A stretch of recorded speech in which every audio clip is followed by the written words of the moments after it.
try and pick that up. And then when the next opportunity comes, make it. Good morning. I'm taking this opportunity. Please. Good morning. Good morning. Professor Indrani, would you please on your video, please? All right, yes. Yeah. Good morning, Indrani. Good morning. Rukmini. Good morning. Right. Good morning, ma'am. Should we start? Yes. Derek, could you please on your video, please?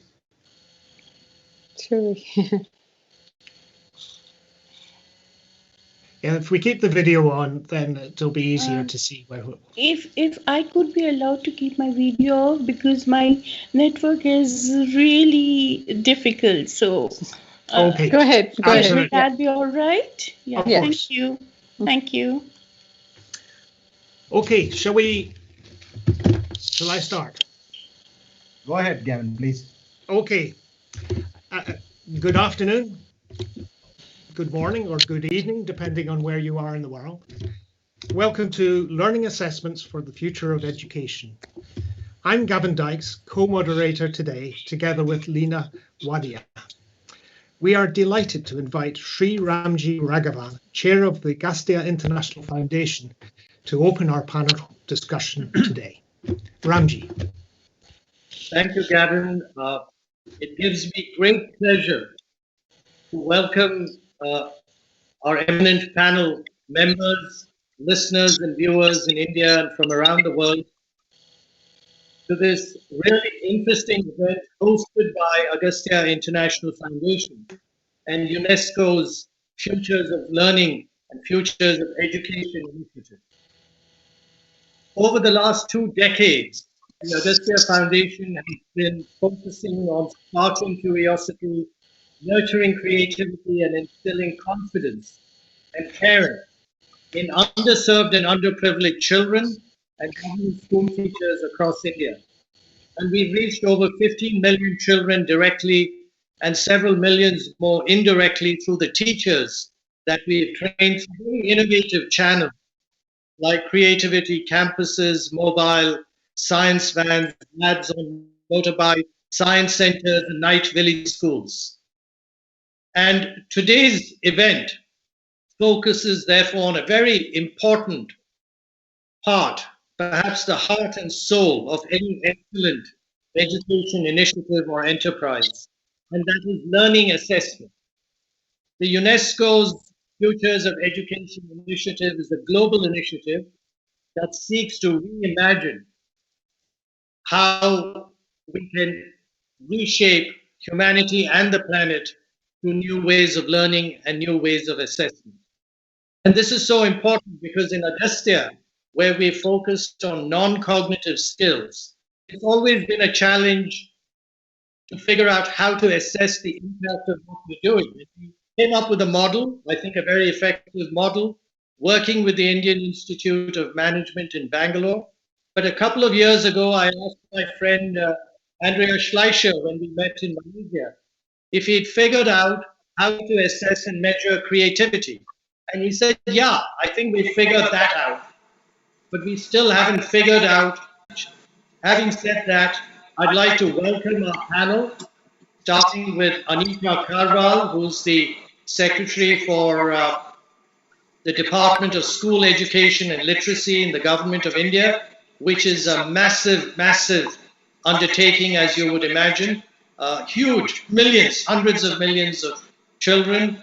My friend Andrea Schleicher, Director with the OECD for Education and Skills. Dr. Rukmini Banerjee, who's the CEO of Pratham, which is one of the largest and most well-known education foundations in the world. Representatives from the Tata Institute of Social Studies, the NCERT in Delhi, and a galaxy of international speakers from Finland, France, and the UK. So I'm all ears, and with that, may I request Anita Karwal to address the panel with her opening remarks. Thank you very much. Thank you so much for the introduction. And is it all right if I share my slides?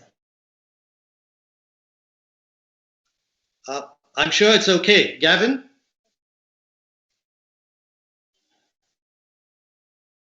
Yes. Yes, Anita, please share your slides. Okay. 1 second.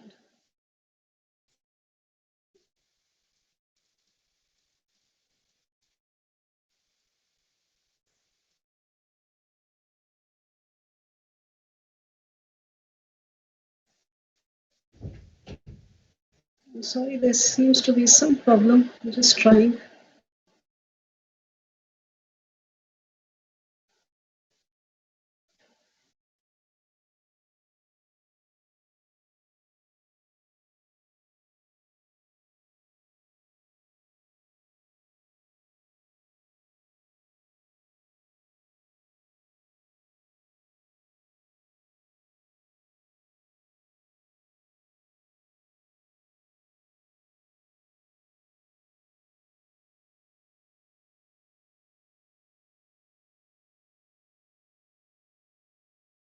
Okay, is it visible?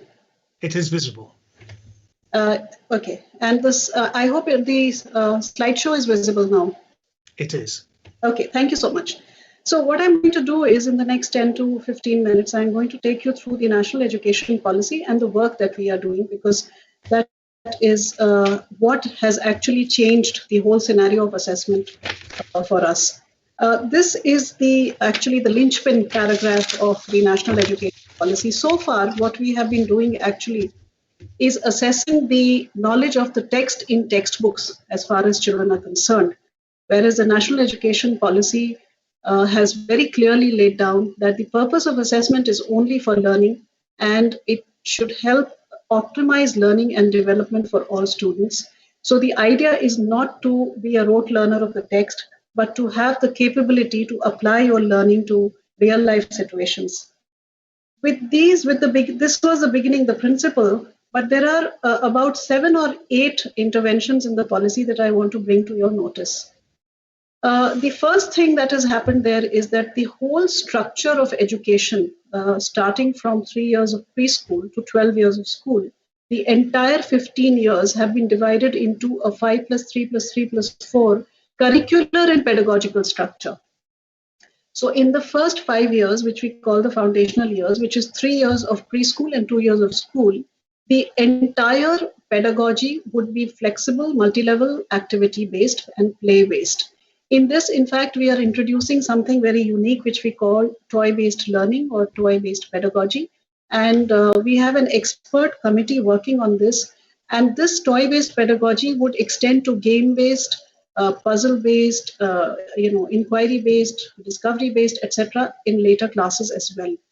When we go to the next 3 years, which is the preparatory stage, so here what happens is some light textbooks are going to be introduced. However, the play discovery activity method is going to continue. Then we come to the next 3 years, which is 6 to 8.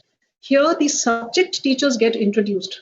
And then the learning and discussion will go around a lot of exploration and multidisciplinarity, interrelationships between subjects, and will be based on experiential learning. When we go to the last one, which is the secondary stage, which is of 4 years, that is where the child actually specializes, decides what kind of subject that the child would like to pursue at a later stage, would have the flexibility in those 4 years to take a combination of subjects to be able to decide at the end of the school years what the child would like to do, what are the child's aspirations, etc. The other important areas that have come in this policy focus on foundational literacy and numeracy. It is for the first time that our policy, our education policy, is talking about tapping those years, the years that is 3 to 8 years. And to focus on these, a national mission, foundational literacy and numeracy mission, is to be launched, and which is going to actually focus on reading, writing, speaking, counting, and arithmetic.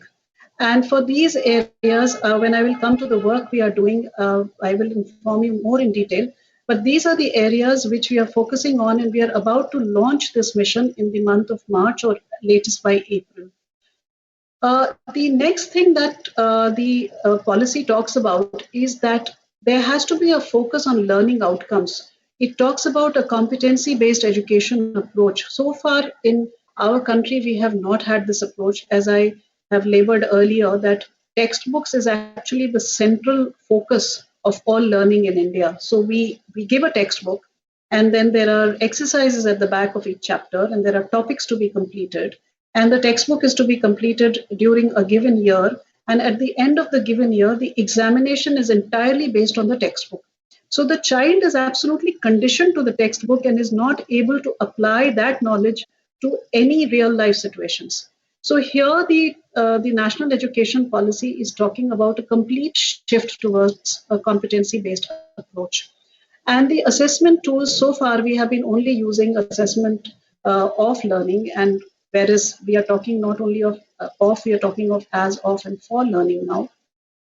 A very interesting intervention has been made in the NEP, which is called the HPC, that is a holistic progress card. In fact, when the NEP was being drafted, we had called it the holistic report card. It was the Honorable Prime Minister of India who said that why are we using the word reporting on a child? We should use the word progress. So that is how it got changed to HPC. Now, this is a very interesting report card, which will have a 360-degree reporting of the child by the parent, by the peer group, by the teachers, and there would be a self-assessment as well. And this reporting would be not only in the cognitive areas, but also in the psychomotor skills, the progress in the affective domain, the progress on 21st century skills, disposition towards certain values, attitudes of the child, etc., etc. And this HPC from preschool to grade 12 would go into the DigiLocker of the child. In India, we have a system wherein there is a IT-based locker which every child can access through a certain identity number, which is Aadhaar-based. In CBSE, we have already implemented it. So this will be implemented across the country for 250 million children, where the child's HPC or the holistic progress card would be available in the DigiLocker from preschool to grade 12. At the end of grade 12, when the child comes out, a very unique picture of the child will come out with all the uniqueness that the child has in various areas listed down in the form of description by these 4 kinds of assessments. With regard to the board exams, the secondary exams and the senior secondary exams for grades 10 and 12, there is again a complete shift. Firstly, the exams have to be redesigned. They have to be made easier by actually testing core capacities and competencies and not testing rote knowledge of textbooks. In India, we have a system that a child cannot take improvement exams. Now, this is being introduced in the board exams for the first time. In fact, the Central Board of Secondary Education is introducing one improvement exam from 2022 board exams itself. The other thing that will happen in these exams is that there will be focus on competency-based items. And subjects can be offered at 2 levels. The CBSE has already offered maths at 2 levels in class 10. It is now planning to go subject by subject. There will be objective type multiple choice questions. Objective type would be competency-based questions. There would be certain specific sets of skills which would be tested, certain specific competencies which would be tested, which would be based on learning outcomes.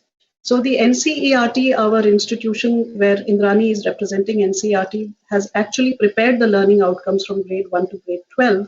And these would form the basis for the board exam patterns. Also, the policy talks about tracking the progress of the child in grades 3, 5, and 8. Now, this does not mean that there will be a state level or a national level or a board level examination. It only means that the child's progress through school-based formative assessments is to be tracked at the province level and at the national level to see where remediation is required, what kind of teacher training is required, what kind of additional support is required to that school, to the child, etc. So this is going to be done with the help of a national digital education architecture. We call it NDIAR. The blueprint is almost ready. We will be announcing it in the month of April. This architecture is actually, it sets standards, and it is based on an interoperable, highly scalable, artificial intelligence-based system, wherein the provinces can simply plug and play their IT interventions for teaching, for learning, for planning, for governance, for monitoring, etc., etc. So 3, 5, and 8 also there, the guidelines are being prepared as a part of the national curricular framework, which is going to be prepared afresh.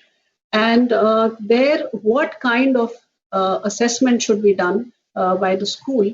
Those guidelines will be given to the states. For the first time, we are also setting up a national standard setting body by the name of PARAK. And this body, the acronym is given in front of you. This body is, we have actually 60 school education boards in India. So each province has its own board. Many provinces have more than one board. And aside from that, there are several private boards in India. So the idea is to bring all of them, to follow the NEP guidelines and to follow certain benchmarks. So this National Assessment Center or PARAK is going to set norms, standards, and guidelines for all these boards for student assessments across the country. It is also going to do handholding for state achievement surveys, which at present are not highly qualitative.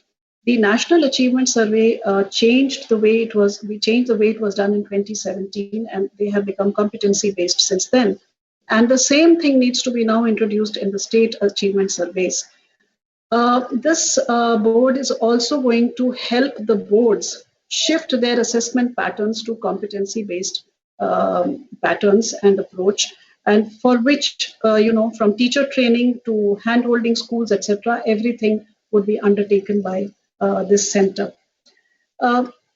Also, there is a talk of in-service teacher training and pre-service teacher training. In-service teacher training, minimum 50 hours have been laid down per year for continuous professional development.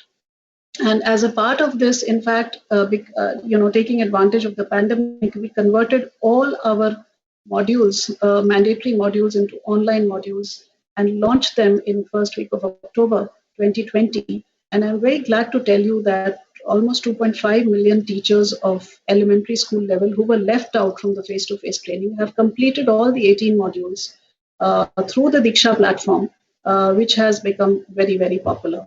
So this 50 hours would not just be, we would be, giving 50 hours of modules every year from the central level so that teachers can catch up to what the NEP envisions, as well as local level training programs by the provinces or by the states would be undertaken. Several states have already initiated these training programs. And once again, the platform of Diksha is being used. We are also looking at a common national professional standard for teachers. And this is going to be prepared within the coming 1 year. We are also looking at, sorry. Anita, so sorry to interrupt you, but we stopped seeing your slides. Oh, Have really? you stopped showing slides? No. 1 second. 1 second. Thank you, Lena. Okay.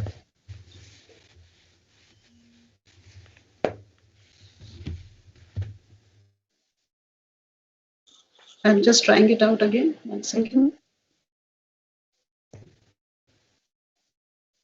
Okay, can you see it now? It's Not coming, yet. I think. Yeah, it's back. It's back. So I Okay. think, can you just take us back to your previous slide just so we know where we are? This was PARAK, the previous slide. Yeah. You're No, able to- I think here we lost you. So the next slide, you already talked about how the teachers have been training on Diksha. I think that was the slide. Okay. Yeah. So, well, I was here. I also wanted to say that one of the major competencies that we are looking at is developing the competency of cultural awareness and expression. And this is something for which there is a huge focus in the NEP. And this is to be imbibed from preschool to grade 12 through various means and through various multidisciplinary approaches. So this is an important part of NEP. Now, in the end, I just want to mention some of the work which is in progress. This is illustrative. We have actually prepared the implementation plan for NEP. There are 180 paragraphs in National Education Policy dealing with school education, and we have prepared 297 tasks to be completed by 23 bodies in the country, including state governments. And it has already gone out to all of them. We have started the work. Some of the important work we are doing with relation to assessment. Firstly, the national curricular framework. It is to be made for 3 areas: early childhood care and education, that is foundational literacy and numeracy, and school education, that is the rest of it, and teacher education. And these will be prepared together by NCERT with the help of NCTE, and the groundwork for this has already been initiated. The second is the FLN mission, which I mentioned. This will be launched in April. We have been working with a lot of our stakeholders. In fact, Rukmani ji is here. We keep taking her help all the time. Indrani is here. She's also involved in this process. The third thing is the National Achievement Survey that we do for 3, 5, 8, and 10. That will be held this year in 21. It was supposed to be held last year, but got postponed due to the pandemic. And this year, again, Indrani ji is looking after that, and maybe she'll speak about it. We are trying to introduce, taking inspiration from PISA. We will be looking at a lot of competencies. And we are also trying to introduce transversal skills and also looking at how value dispositions can be seen through NAS. So the earlier discussion that you were having, that was very interesting for me. The Holistic Progress Card is going to be piloted this year in July, August by CBSE in 25 to 30 schools across India, both from the public and the private sector. And after piloting for 8 to 10 months, then we will finalize it and start implementing it from 22-23 in the country in a phased manner. We will start with FLN first, the foundational years first. With regard to formative assessment, training has already begun for teachers about how to do, what are the various methodologies, what is portfolio, what is project-based learning, what is inquiry-based learning, what is toy-based learning, etc., etc.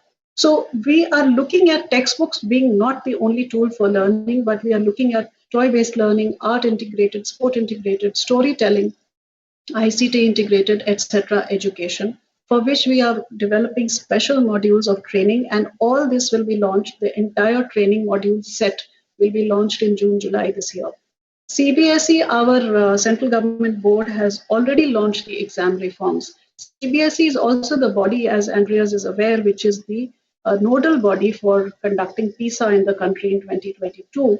And we learned so much from PISA that CBSE, we initiated the exam reforms last year itself. For the first time, the board exams that were held this year in 2021 in March, we introduced 10% competency-based items for board exams for class 10 for all subjects.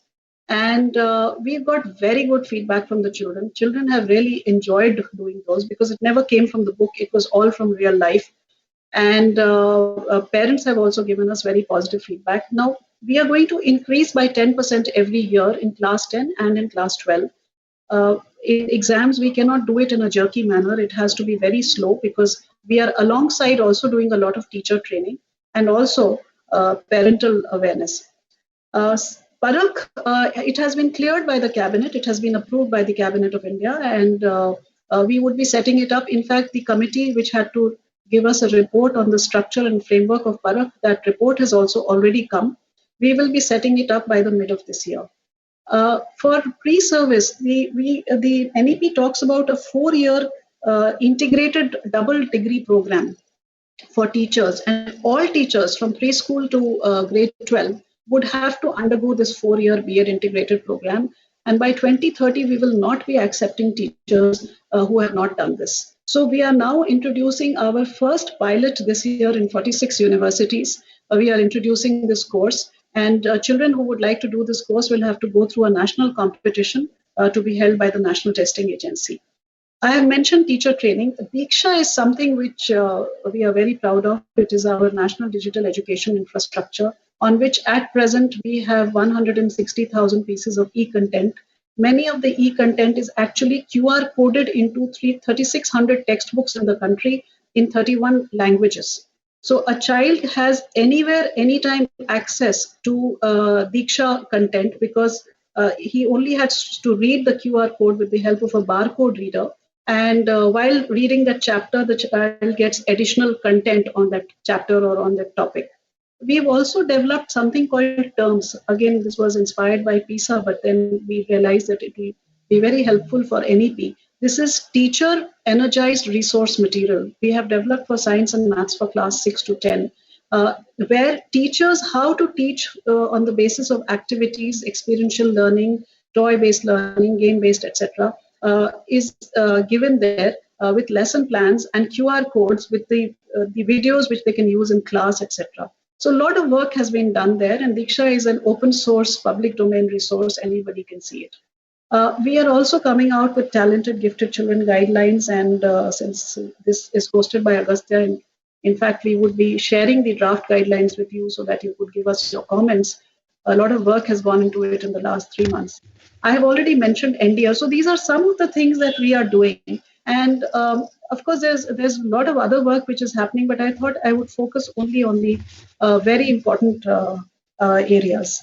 So I hope I have not exceeded my time, and with this, thank you very much. Well, thank you very much indeed, Secretary Karwal. It's very impressive. I was just thinking if we had a sort of a measure of our own, which was the number of children affected and the work going on in order to do that, and covering that in about 15, 20 minutes was remarkable. So thank you so much for that introduction. It's really brilliant and sets us off.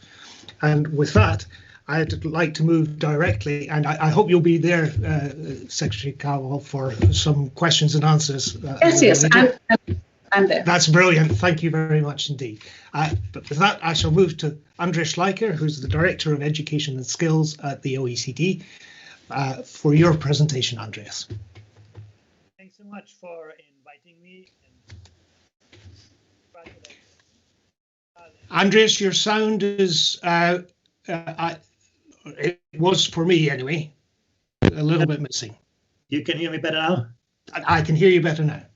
Good, sorry for that. No, first of all, thanks for inviting me. And I also want to start by congratulating Anita Kawal and her team for the National Education Plan in India. It is an absolutely impressive document.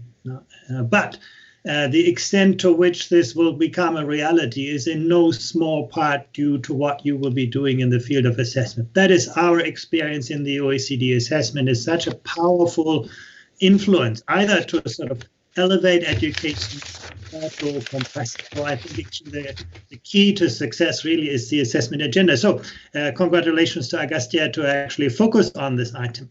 Let me just share a few slides with you. Obviously, assessment is something that is very important for us at the OECD as well. We have started in the year 2000 assessing the capacity of young people to access, manage, integrate, evaluate, critically evaluate information. We call that literacy. And in the year 2000, we lived in a very different world.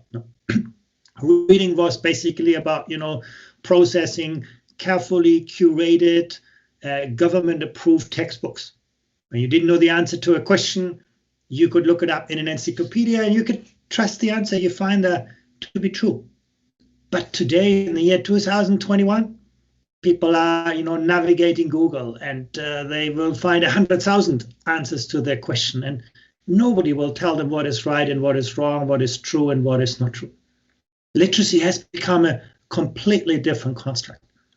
And those developments started to really become prominent in the early 2000s. You had the technologies emerging, changing the way in which we read, in which we process information.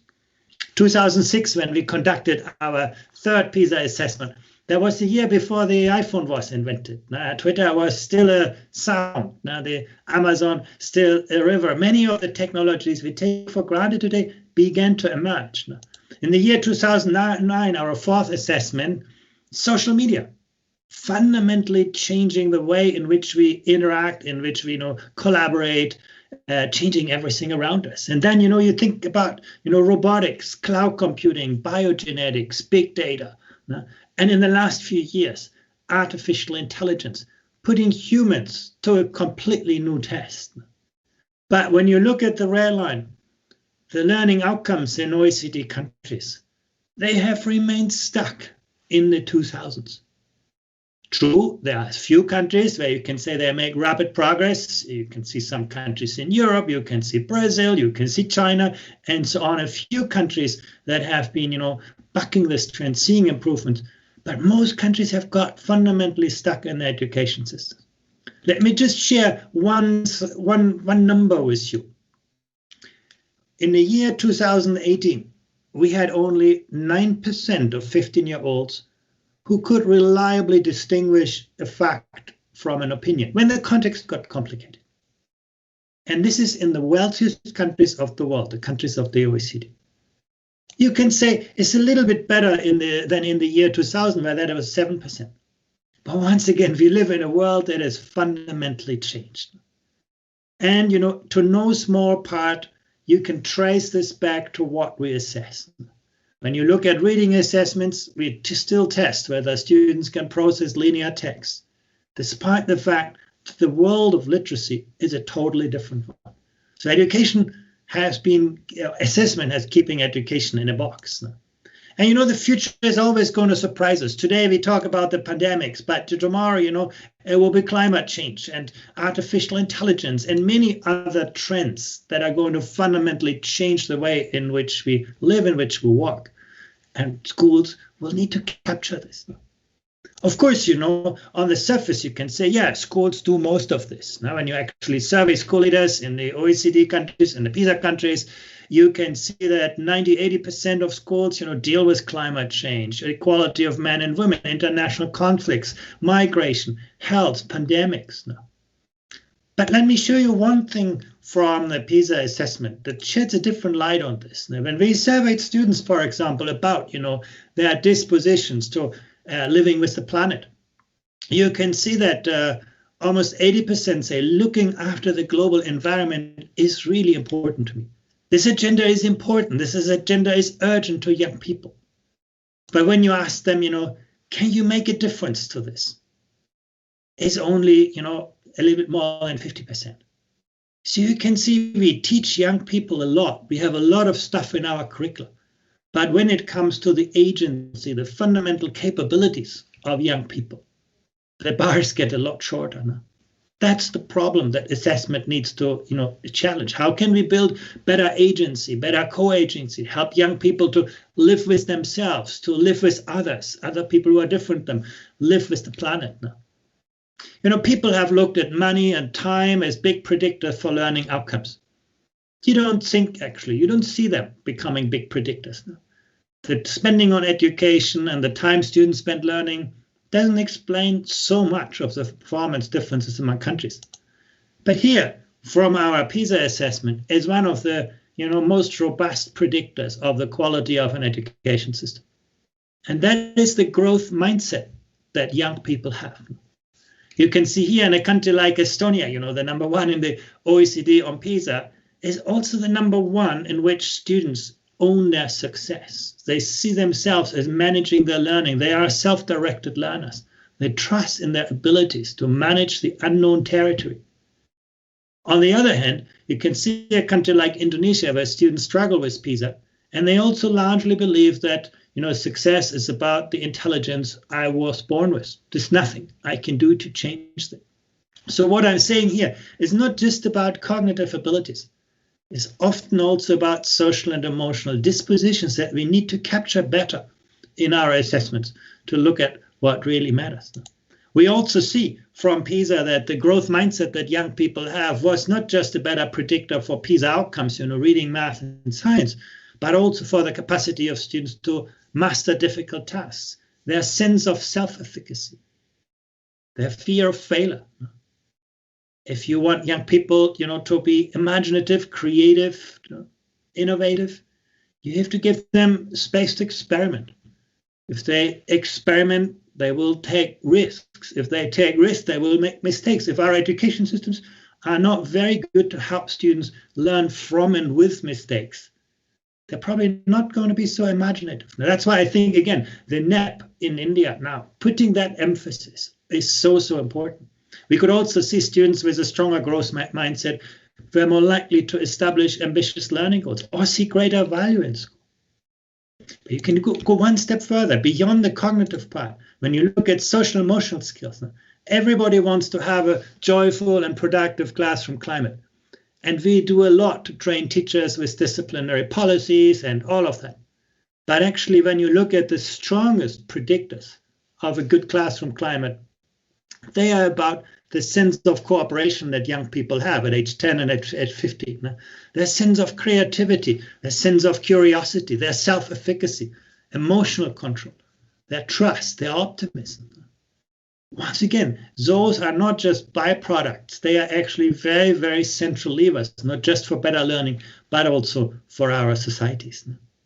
In a way, we need to become better to help students learn for their future, not our past, and assessment will be so fundamentally important for this. And we see there's, exponential expansion of knowledge around us, and it is filled with so many ideas, so many facets, and they all come with people. I think that's something that I think we all realized during this pandemic, that learning is not a transactional process. It's always a relational, a social process. You can see that teachers that you remember from your primary grades are probably not just the ones who were very good in mathematics, but who had that enthusiasm to convey, that passion to convey mathematics, who also were able to understand your dreams and passions, who you are, who you want to become. So that social relational component is so important. And then, the world of the curriculum, the world of assessment is often just a tiny box, and we're trying to sort of squeeze everything into this little box. And what we see is that actually our learning systems have often become a mile wide and just an inch deep. And the assessment is part of the problem. Many of our assessments assess a lot of content knowledge in very shallow depths.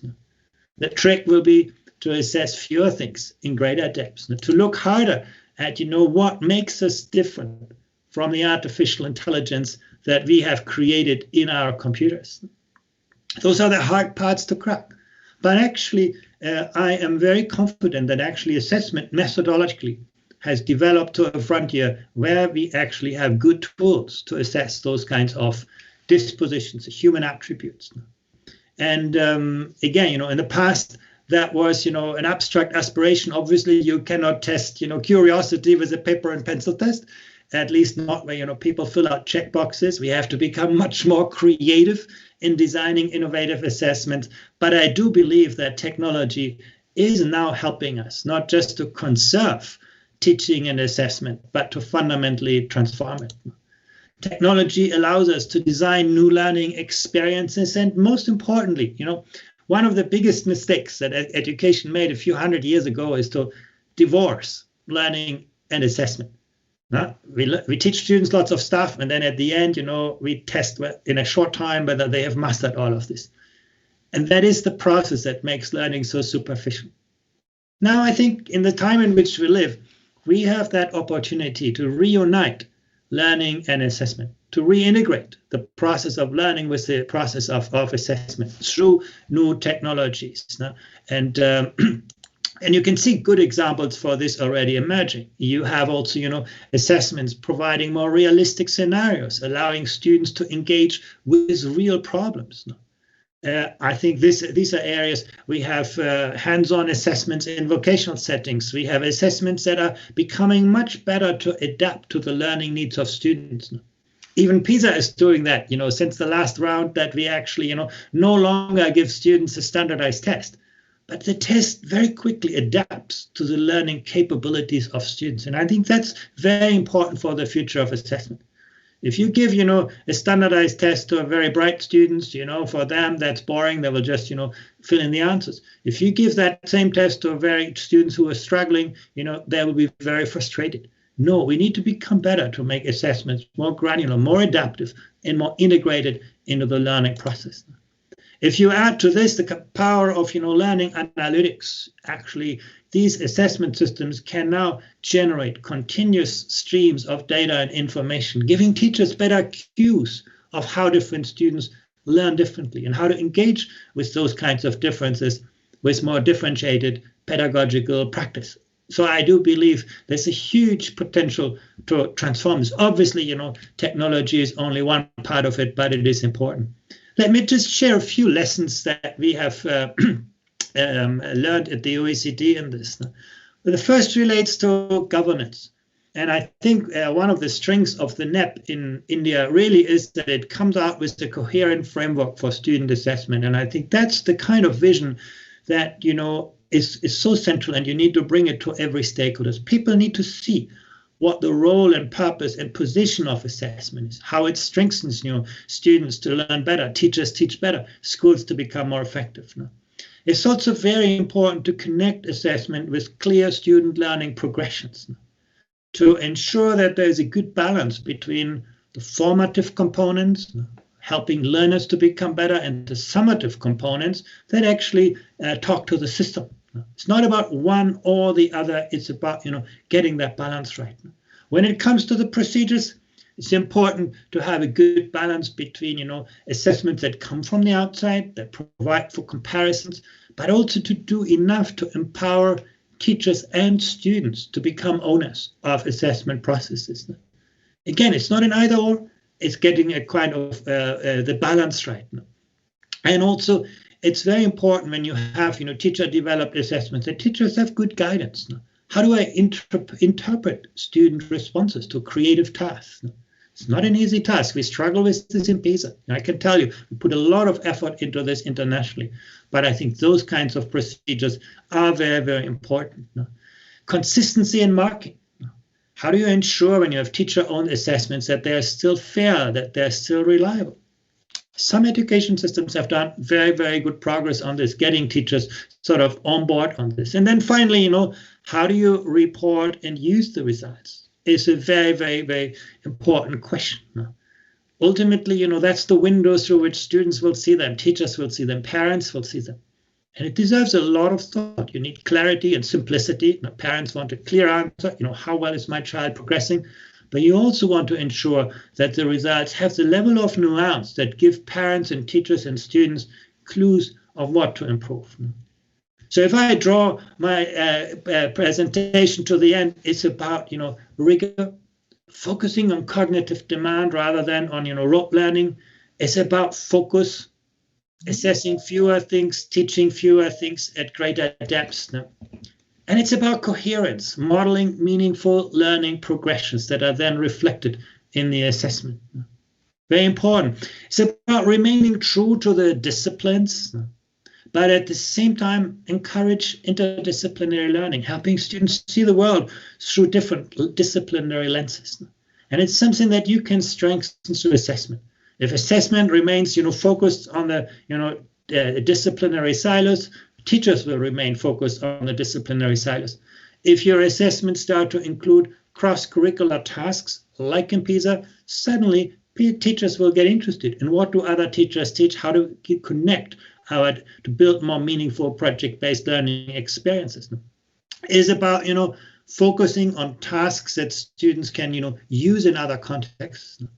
The world no longer rewards people just for what they know now, but for what they can do with what they know, whether they can extrapolate from what they know, apply their knowledge in novel settings.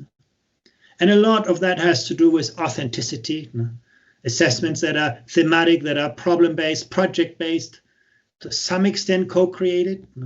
But the authenticity is very, very important. And again, I think technology can help us. And then last but not least, always remember, many things are core, not taught. And we need to find good ways to observe them and make them visible. Thank you very much. Andreas, thank you. And an enormous amount of food for thought in all of that. Things that just occurred to me, I was reflecting last night, as it happened, on words of Richard Feynman, the Nobel Prize-winning physicist, who said schools should teach being wrong is not a bad thing. It's okay to question what you've been taught. Grades aren't as valuable as skills. Understanding is more important than memorization, and making mistakes is okay if you learn from your mistakes.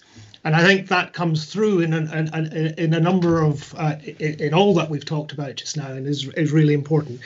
And actually, that's the difference between the pretend world with which we deal in education too often, or have dealt with, and the real world and the authenticity of dealing with real problems. Now, with that, we need to move rapidly to our short interjections by the panel. And I'd like to first turn to Gun Okoblom in Finland for your reflections on what's been said and how that relates perhaps to what happens in Finland. Thank you, Gavin, and thank you very much for inviting me to this interesting panel, and especially for the wonderful things we have just heard from India and from Andreas Schleicher. I was also very, very impressed by the reform that you are going through in India now. I think it sounds very, very inspiring, and it seems that you absolutely are doing a great thing and very brave to go through such a big reform in such a huge country as you have. So I'm very humble coming from Finland, small country, much more easy to implement reforms, you should think, but it's also an interesting reflection to think that every country has to build on what you have. I mean, you have your tradition, your educational tradition, you have to start from there and think, what do you have to make different now? What has to become you? So, of course, there are many, many things to say, and I try to just give you a few hints, maybe, in comparison to what we have just heard. Assessment, of course, I think it's a very important reflection that Andrea said, that assessment can be an obstacle to learning as well. So that's why it's so important that the idea of assessment is to really support learning. And of course, in Finland, we have an assessment policy, which is assessment for learning. But we have also tried to create a combination of formative and summative assessment. Maybe some of you have heard about that we have a special system in the curriculum where we have linked the assessment of the transversal skills and competencies to the different subject competencies.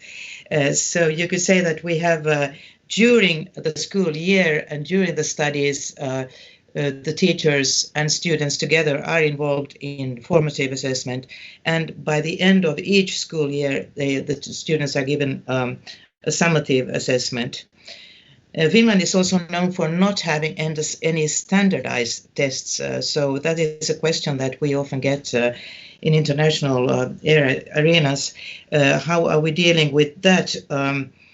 I didn't really get the board exams that you have in India, how often you have them, but in fact in Finland we don't have any standardized tests at all until the end of the 12th school year, and that is only about half of the students from each year that are going through that one, because almost half of the students go to vocational education, and there we have created really competence-based assessment. What is happening in vocational education in Finland is exactly what Andreas Schleicher was saying at the end, that they're given problems to solve, and they are assessed only their competencies to do what they are supposed to have learned in that special branch of vocational education that they have gone through. That is what is assessed, not their knowledge or their disciplines or anything like that. So that is a very radical way of going through a competence-based assessment, I think. Then maybe I should just mention just a few words about the assessment culture that I think that we have managed to create in Finland, which is also based on the culture of education that we have from before. It is a supportive culture, encouraging students to do their best. There is dialogue, interactive teaching, very much focus actually in Finland on the metacognitive competencies, learning to learn. So assessment is also made in order to make the students learn how they learn themselves. And we also put a strong emphasis on fair and ethical assessment, and also on the fact that the assessment should be based, both the formative and the summative, on very many different types of activities, from portfolio projects, oral presentations to small tests or group work or whatever. But here is the teacher is totally free to be creative in this respect and to make all kinds of different methods or use all kinds of different methods for the assessment.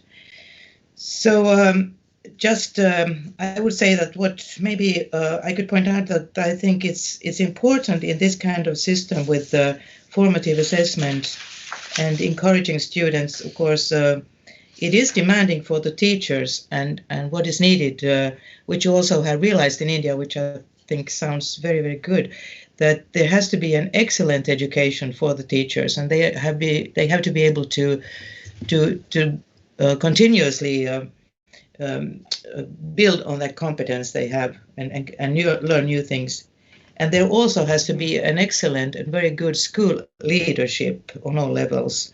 And of course, it has to be a system based on trust, where the student, the child, is in the center, and you are doing all you can to see that this child is going to manage the future and to stay creative and stay curious and wanting to learn new things.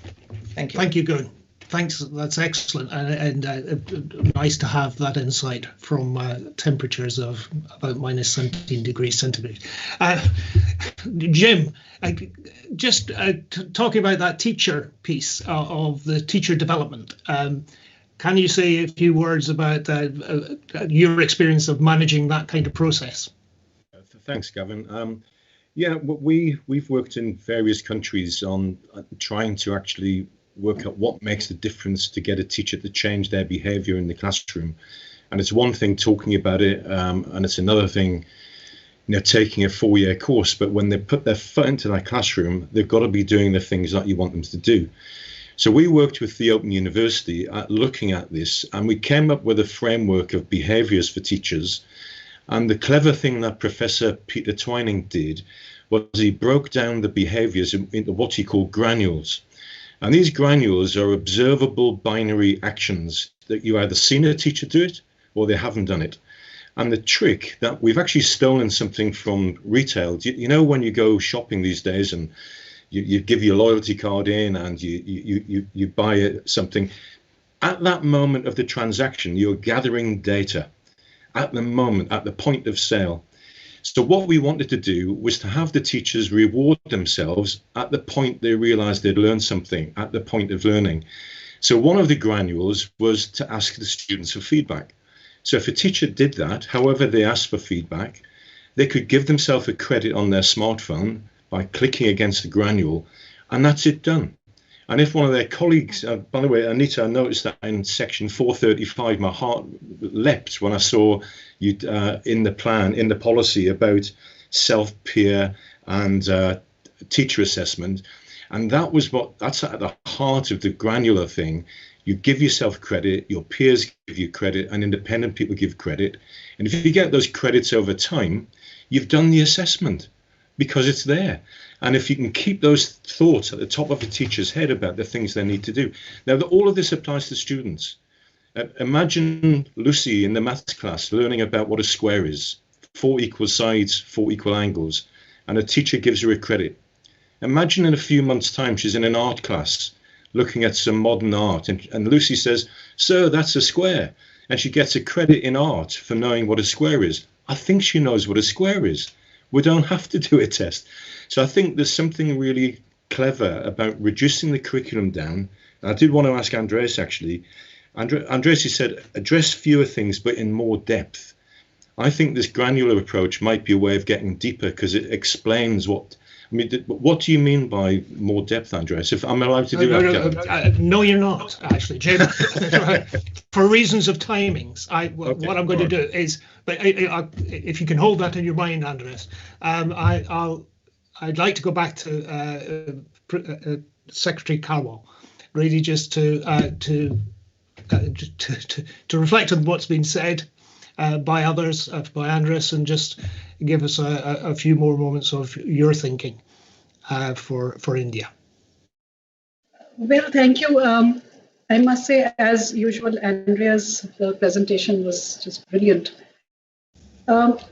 I absolutely, we are in the same frame of mind out here. In fact, only yesterday we were having a very detailed discussion with my minister on the burden of the school bag. So here the Honorable Supreme Court had to actually intervene to get the burden of the school bag down in our country in schools. So we had to come out with a policy on school bags, and wherein we have mentioned that the curriculum has to be reduced to its core essentials, and assessment of only those areas which are required at every stage, and drilling it down to, like I mentioned, learning outcomes. So in this approach, what is happening is that at every stage, there are very, very few important learning outcomes which have been listed out. It's been done very scientifically by the NCERT, and we need to focus only on that.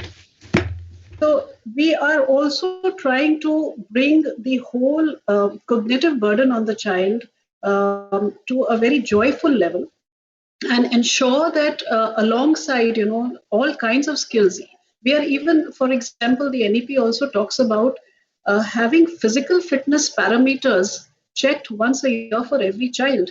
And it has to be done from preschool to grade 12. So it's not just the cognitive areas, we are looking at every area. Values and ethics is a very important part of the NEP. We are working, in fact, Indrani is working on this. We are working on introducing case studies, ethical dilemmas at a very early age, and then get the child to interact, to talk about it, in the class, and imbibe certain values. So these are some of the things that we are planning to do. And yes, I totally agree with what you also mentioned, that from a pretend world, we need to go to a real world. That's exactly what we are looking at. And Finland, I had visited in 2018 November. In fact, I had gone and visited some close to 10 schools with my entire team, and we were very impressed with one thing, and which was the autonomy which is provided to the schools, to the teacher in the classroom, for adopting any format of pedagogy, any format of assessment, class-based, teacher-based assessment, and making the class as joyful as possible. And even the pace of learning is decided by the class. And this is something which we have brought into the national education policy also, where the pedagogical autonomy, the pedagogical leadership, etc., is now being transferred to the schools.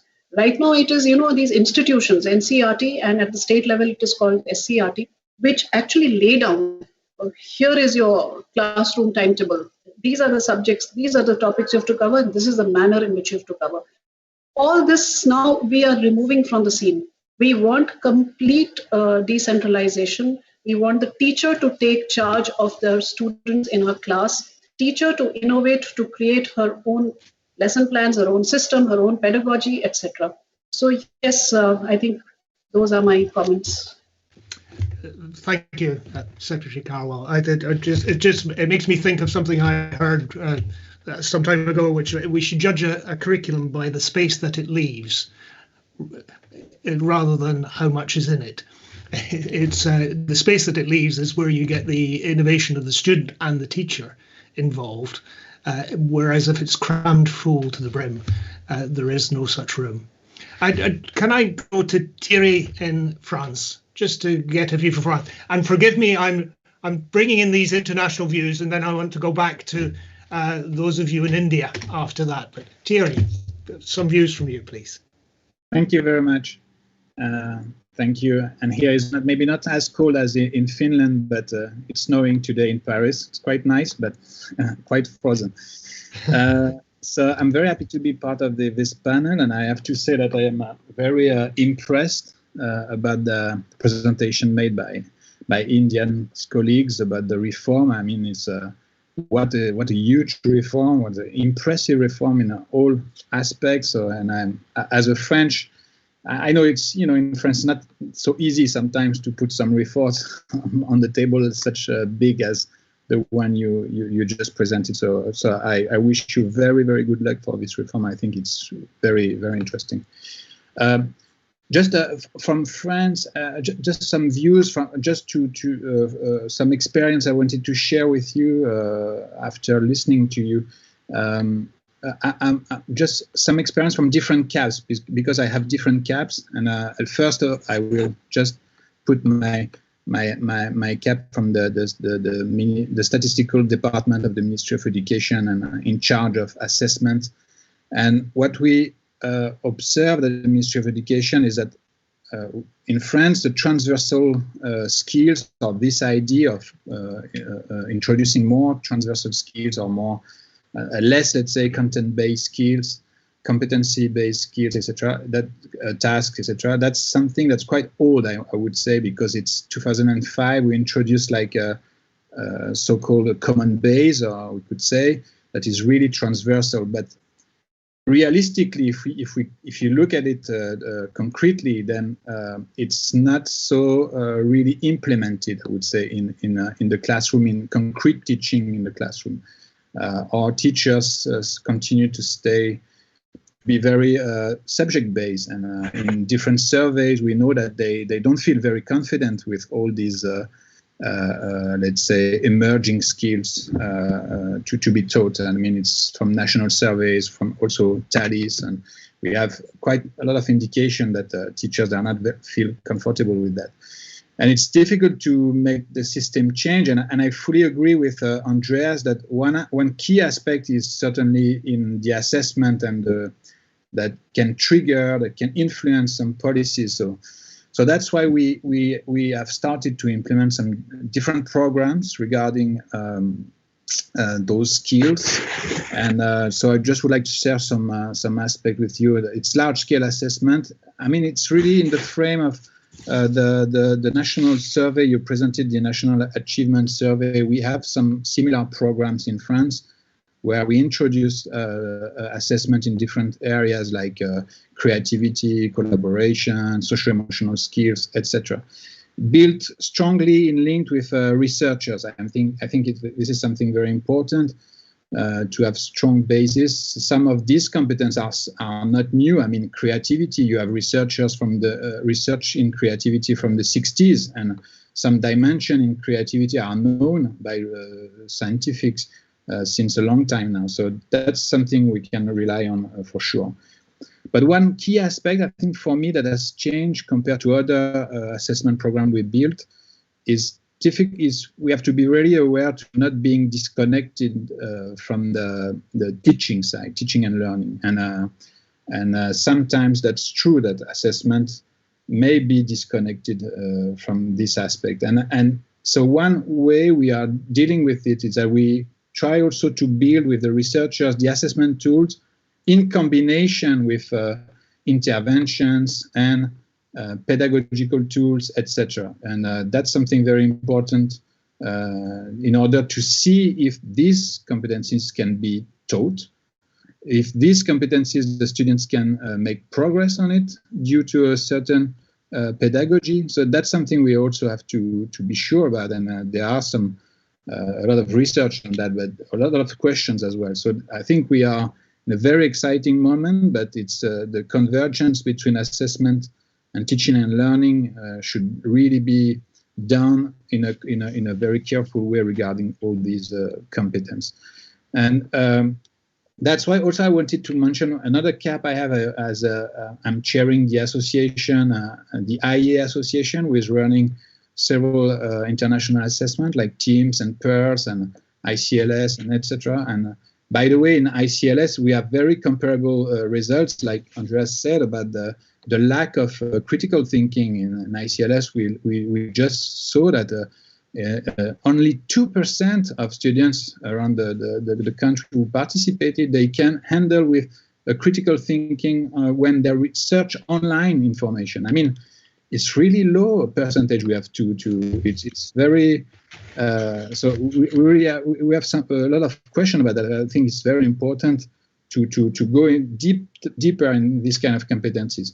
The IEA approach is much more for the moment as a first step on comparing the curricula among countries. I mean, it's an old work in IEA tradition to compare curricula, not only the intending curricula, because as I said, in France, we have a curricula on transversal skills, but what about the implemented curricula? What about what happens in the classroom, not only in a paper from the curricula board on internet? I mean, we have also to see what happens in the classroom. So that's something with the 21st Century Skills Map study, which is to be launched in the coming weeks. I can send you the link, of course, on this study. It's something, a first step to know more about these competencies.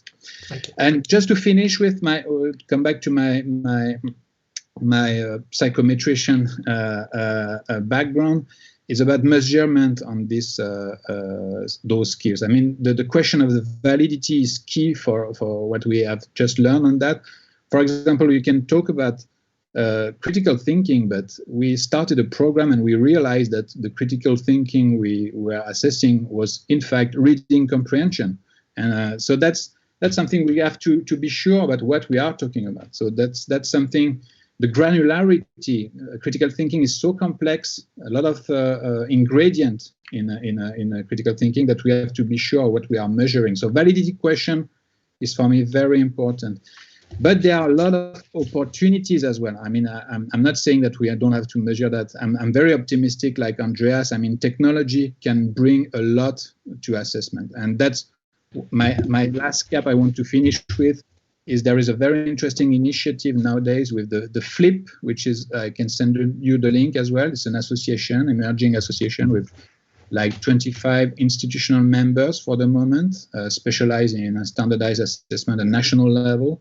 And we share in the technology e-assessment, electronic assessment, we share technology, we share content, we share experiences. And one of our project is to build like an item library that could be open to everyone, every institution in the world, and access to a lot of interactive tools, technology enhanced items, and that we can share in a very open way, because we really believe that all these are open, are public good at the end of the day, and they must serve the world in order to make progress in education. So that was my, sorry if I was a bit long, but I wanted to. No, thank you, Thierry. I think that that basis of sharing is a critical thing, and actually that's one of the drivers for me in all of this. The reason to have these conversations over borders is to learn from each other. So please do share those links. I think that's really helpful. I wanted to turn to Disha Nawani. So, and I wondered about the authentic learning, whether in your researches you'd looked at authentic learning in some ways, and you've come across this, or you've done any work in terms of that.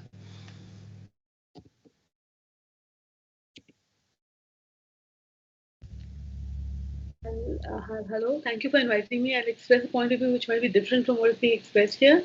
I don't really know what authentic learning means, but I certainly do recognize the meaning of constructivist learning with the agency of the teacher and the student was kind of recognized.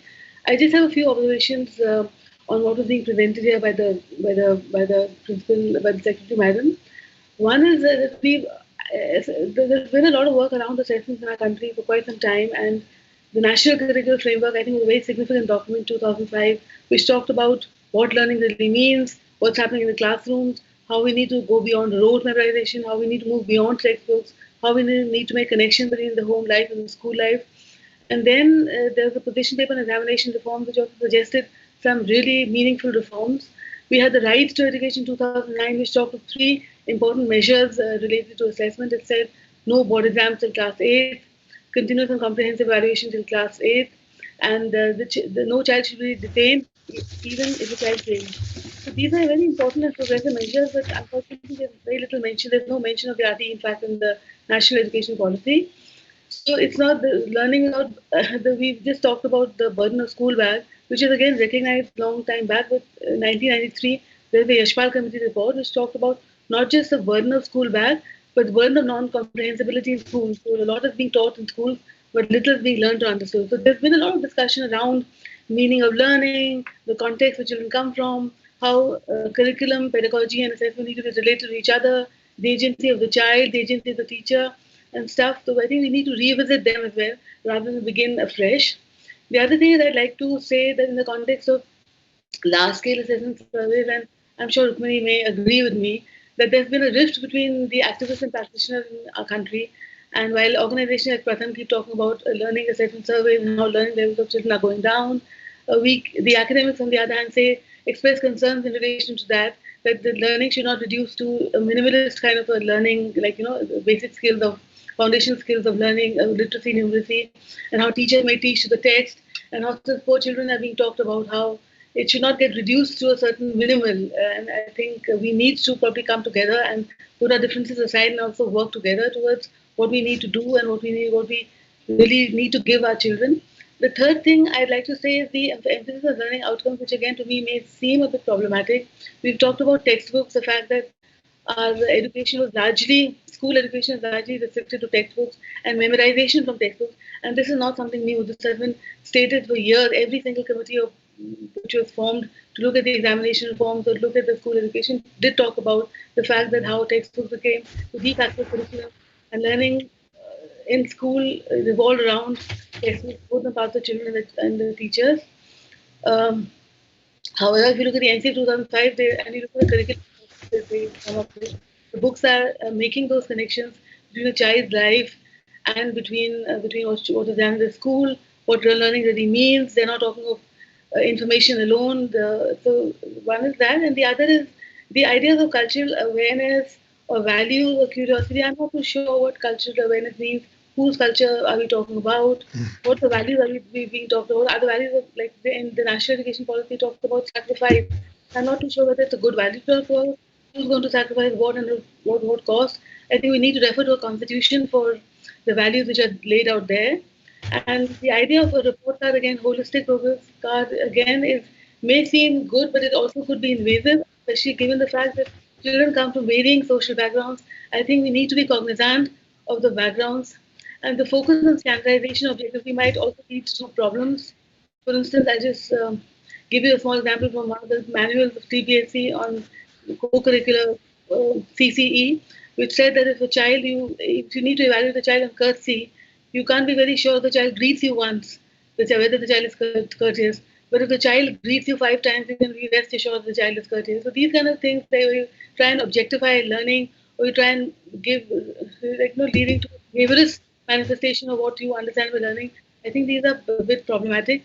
The other thing is, because there's huge variation in terms of our schools in India, both within the private and the public sector. I think we need to also, while focusing on assessment, not look at assessment alone. I think we need to create and give many more opportunities to children, rather than, I'd be quite okay with not assessing students or something, but rather giving them the opportunities where curiosity or other values which are being talked about kind of develop.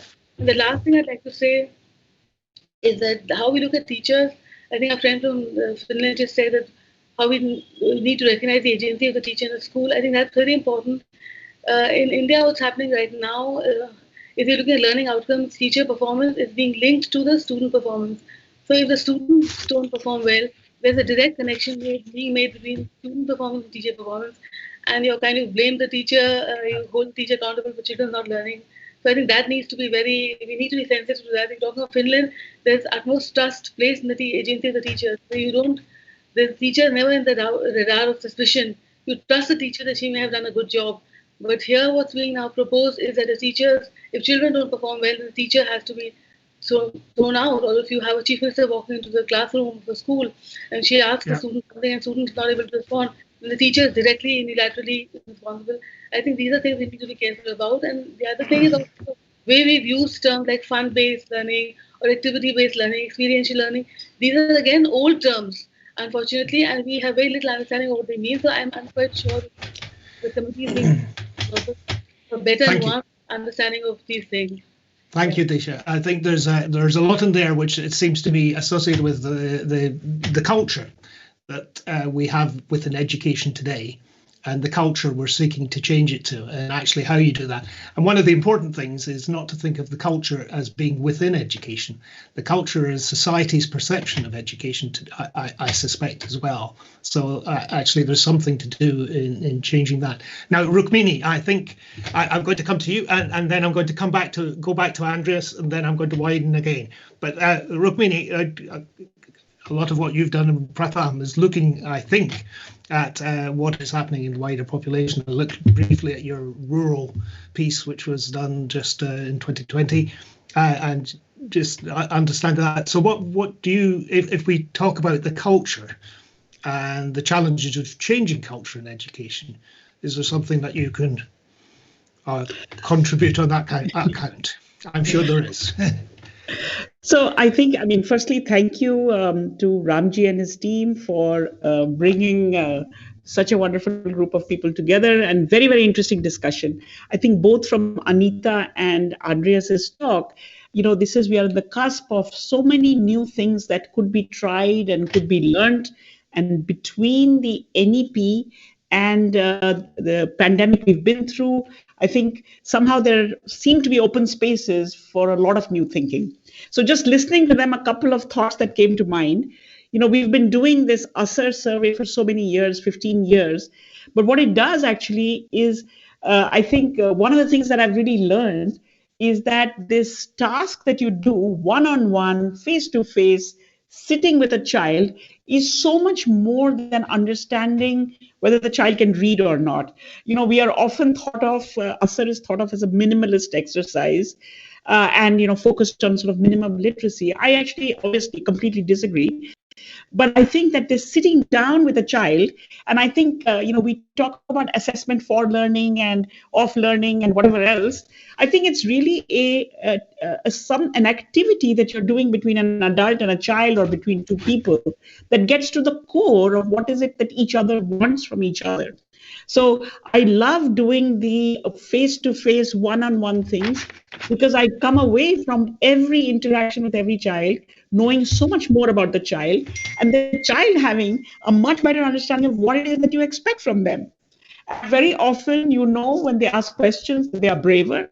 And when you have to put your hand on their back, because then they begin to ask the question, you get a hint of where to help. So I think it's a whole, it's a platform of, what lies under why children learn and what is the social interaction. I think many people have mentioned the socio-emotional underpinnings of learning, and why should I actually learn from you? All of that comes out when you spend some time with a child doing an activity together.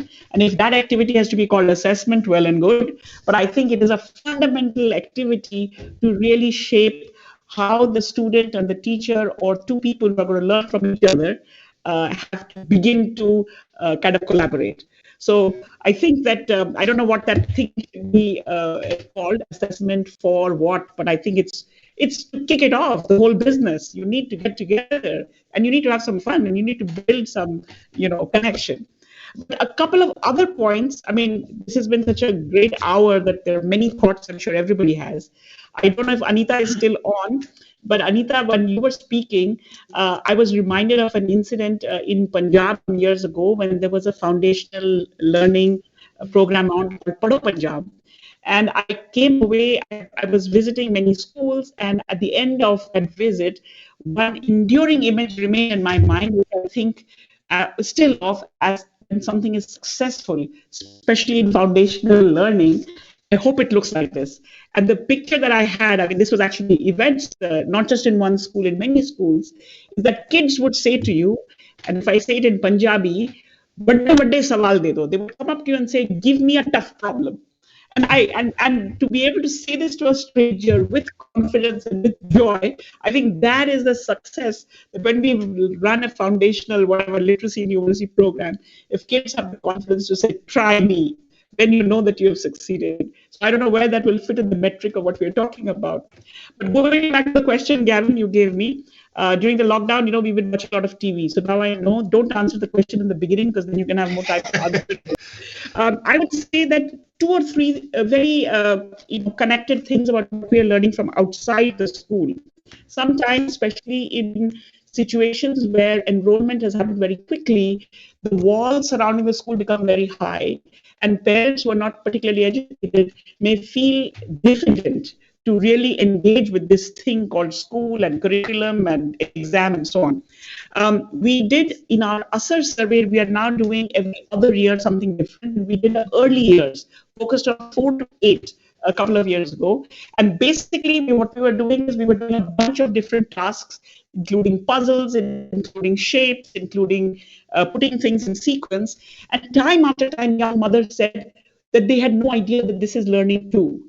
So I think we need through processes of this doing activities together to lay out that learning is a whole wide bunch of things, and not just things that are inside the book or inside the exam.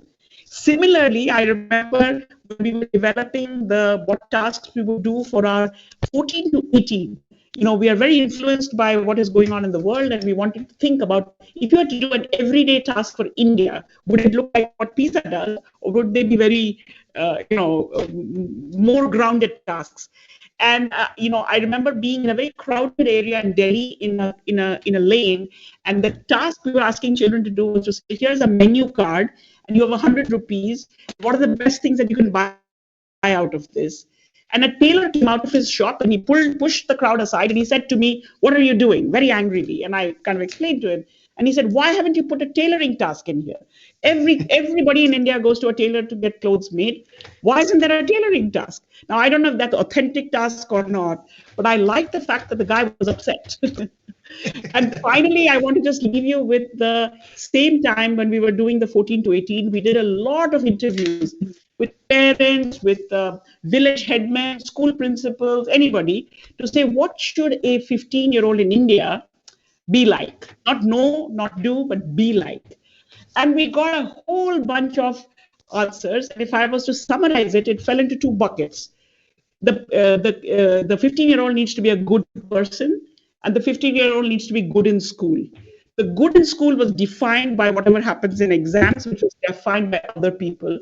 But the good person, the grandparents could define it, the headman could define it, everybody could define what a good person is like, and people's definitions of good persons were often very different.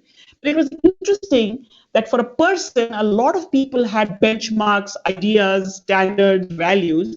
But for the school part, they said, whatever CBSE or whatever board exam, that's the one we need to go with. And so I think that these two things need to come together.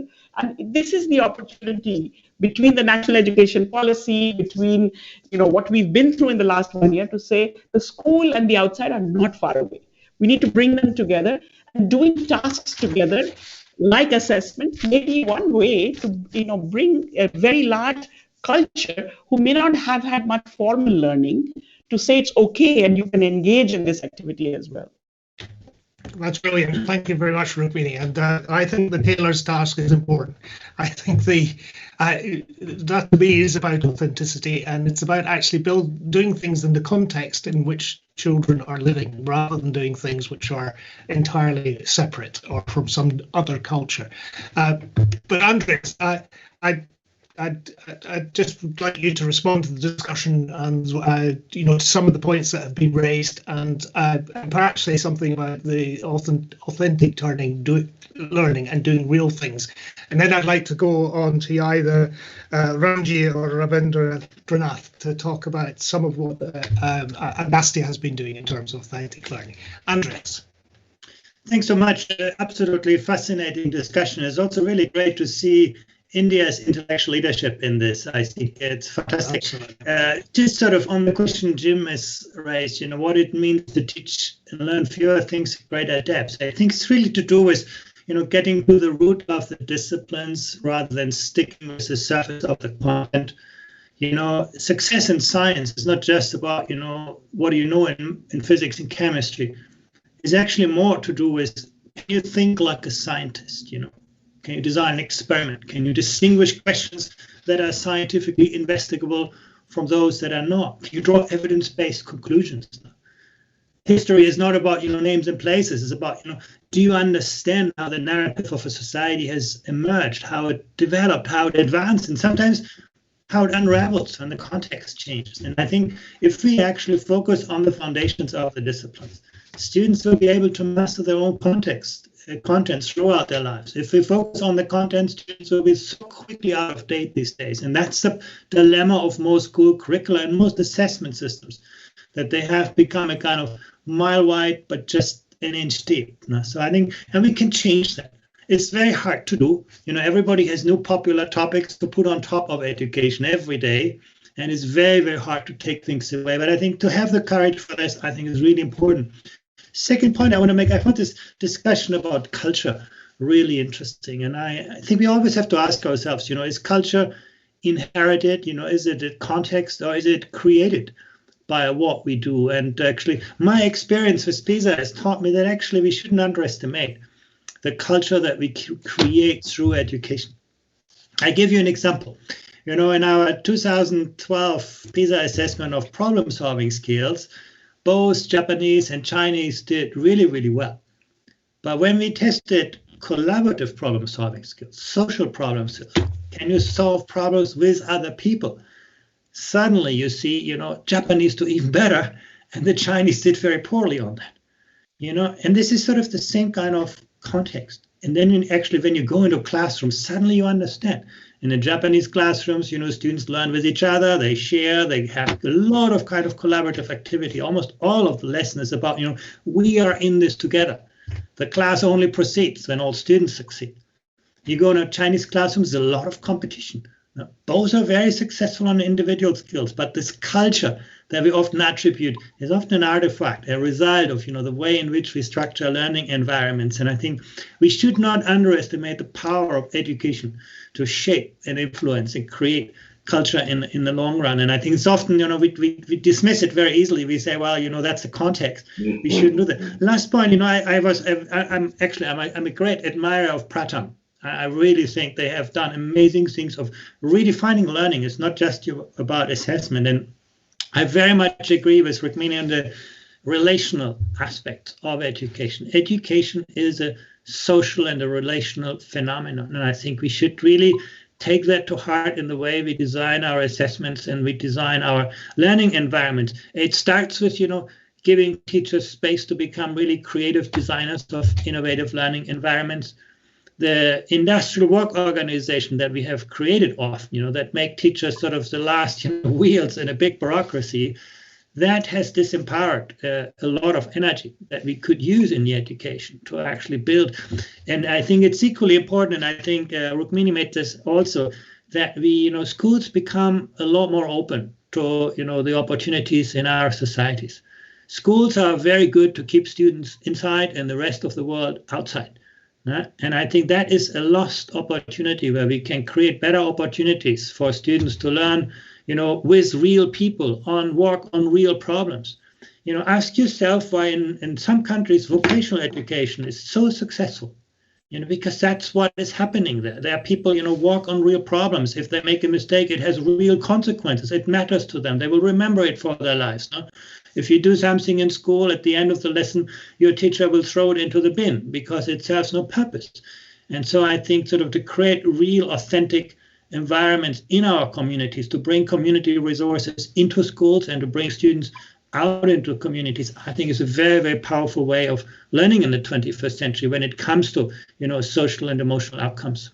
Thank you, Andreas. I think that's great. And what this actually brings to mind for me is the we're on the cusp of Empathy Week, which is and it's not because it's Empathy Week. Other forms of empathy are available, but there are that seems to be at the core of that relational work.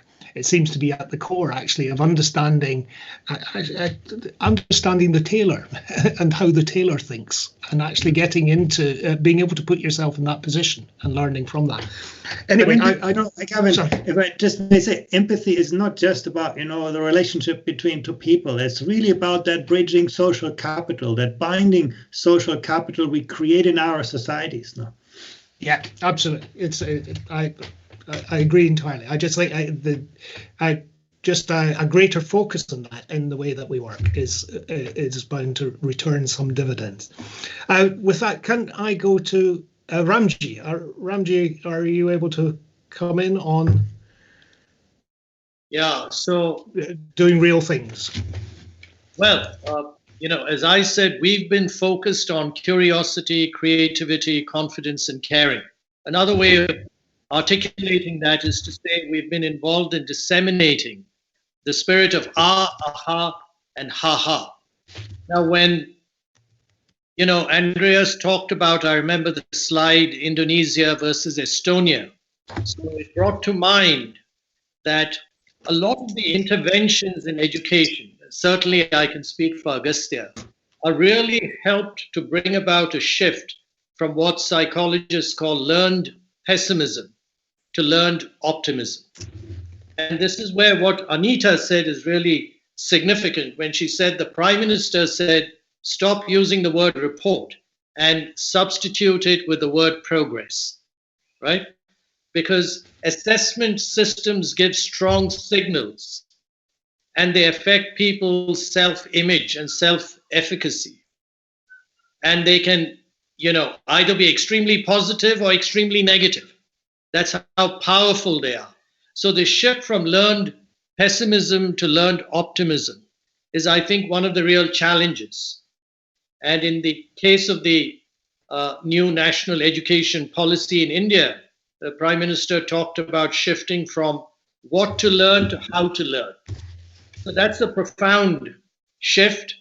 And all I can say is, after listening to Anita speak, I pray for her health and success, because this could be the liberating moment for the entire country. If we can bring about at the grassroots even half the things we want to do, it's going to bring about a revolution in India in terms of progress, economic, social capital, the way people perceive themselves and others, and so on. So really loved listening to all the talks and presentations. Thank you. Thank you, Ramji. And may I say, it's not just in India. I think in the group listening in here, the international people listening into this group, and the others who are around will wish to see the success of this in India and for India, but also that don't underestimate the influence that can have on the wider world. So I think it's a brilliant position to be in. Indrani, on that high point, I'd love to bring you in to talk about what we're picking up on here and the points that you're finding of particular interest, and also I think a little bit of how you move on to actually making these things happen. Yeah, thanks a lot, Gavin. And I think it's wonderful to be the last speaker, because, now you know what everybody has said and what you need to take in and what you need to speak about. You're not quite the last. So there will be maybe two more. But, okay. Nearly. Okay. So, it was really wonderful listening to Secretary Ma'am Andrews and Rukmini. It was wonderful. And, I would just like to say that let us, change the narratives woven around assessment. Let it not just recount what the child knows and can do, but instead have many learning assessments done to provide the child opportunities to rehearse the learning in different challenging situations. I think this is the crux what we need to work with. And, if I try to echo the voices which I've been hearing in this panel discussion, I think what comes out is that the world has shrunk. Knowledge from textbooks are passé, and content domain competencies are important, but in a world where the only constant is the change, transversal competencies are exceedingly crucial. And this transversal competencies are something that we have kind of woven in our large-scale assessment studies also. What Anita ma'am was also mentioning, that we are giving the empowerment skills like resilience and resolving ethical dilemmas, then empathy.